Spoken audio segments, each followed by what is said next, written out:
Hi you guys, welcome back to my channel, Endeavors with Tara, and today I'm getting ready to start season 3 of Interview with the Vampire Lestat.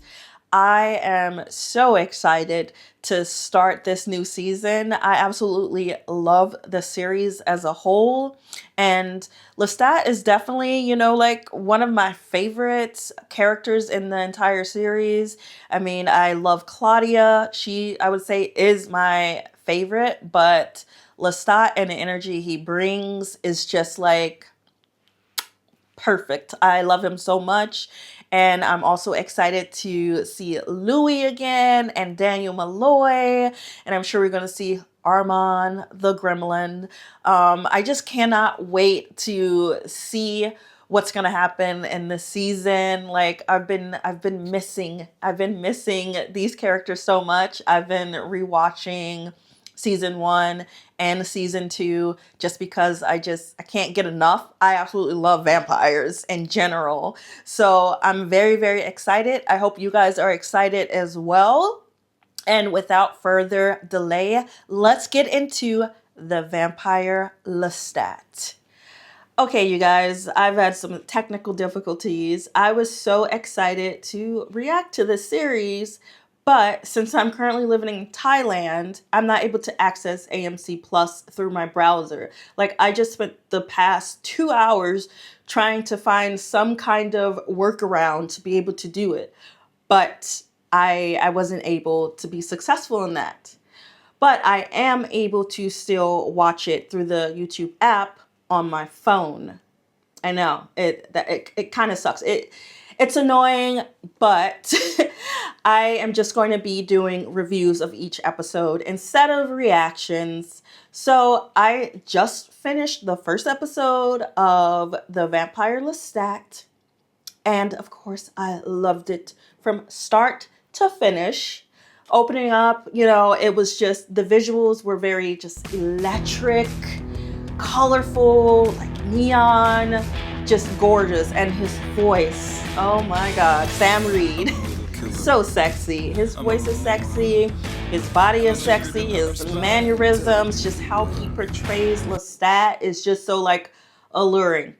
Like after his performance in that first scene, I had to like go take a pregnancy test because I was like, this man just get me pregnant. The episode starts with his rock show, and then we see that there is some bidding going on for some of his artifacts from the past. And we see Louis and both Armand attending this auction, and both of them are like disfigured.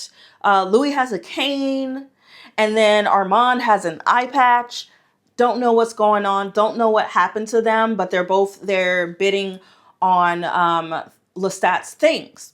And so then we go back to the past, which is now 2025. So wherever we're in the present, I don't know what year that is, but I know the actual story of Lestat telling us what was going on. This is taking place in 2025, where Daniel Malloy is making a documentary about Lestat.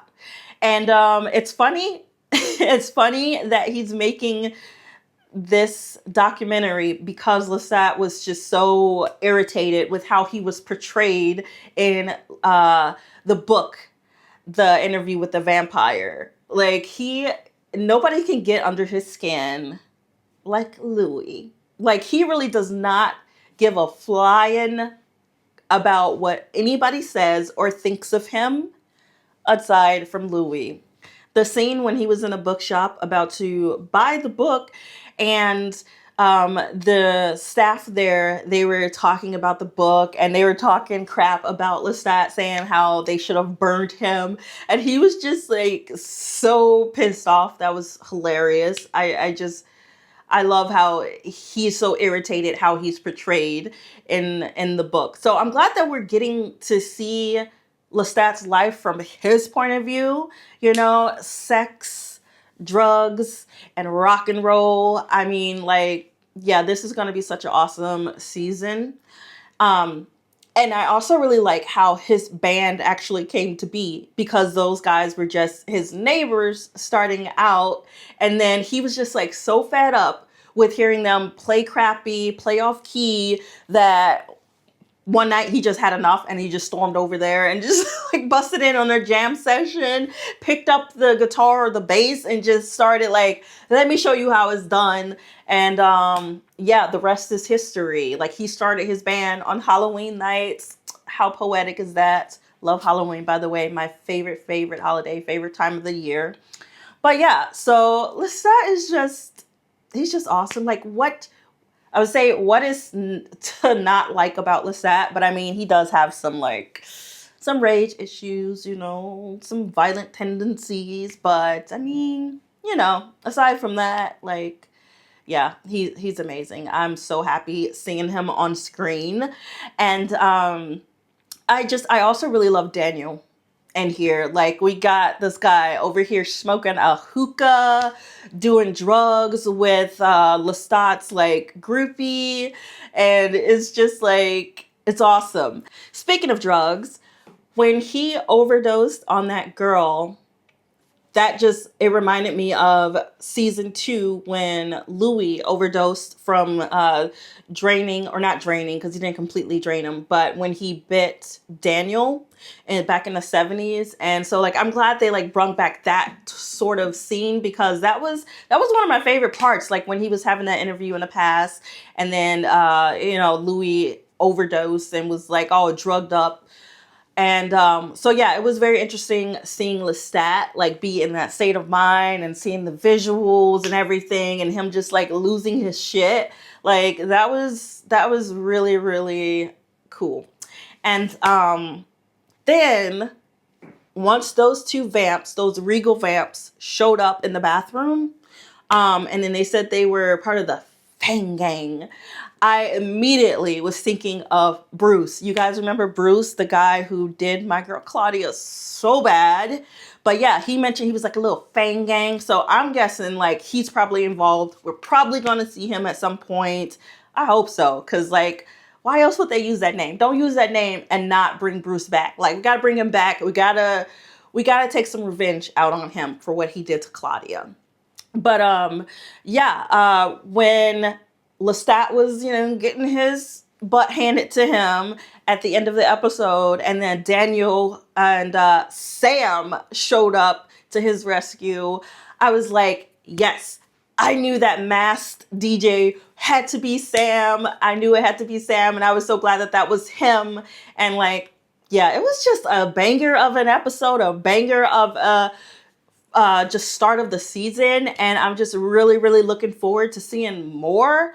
I really thought that was going to be Louis, or should I say, I was really hoping that it would be Louis that Lestat had been texting through the episode, but turns out it was some woman named Gabrielle.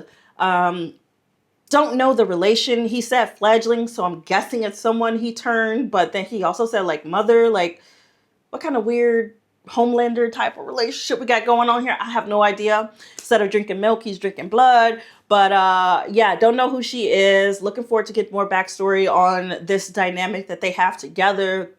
But yeah, Lestat got his butt handed to him. I'm just really looking forward to seeing more of this season. I can't wait. Let me know what you guys thought of this episode down in the comments. Also, let me know your predictions on how this season is actually going to go. And yeah, I'll catch you guys for my review of episode 2.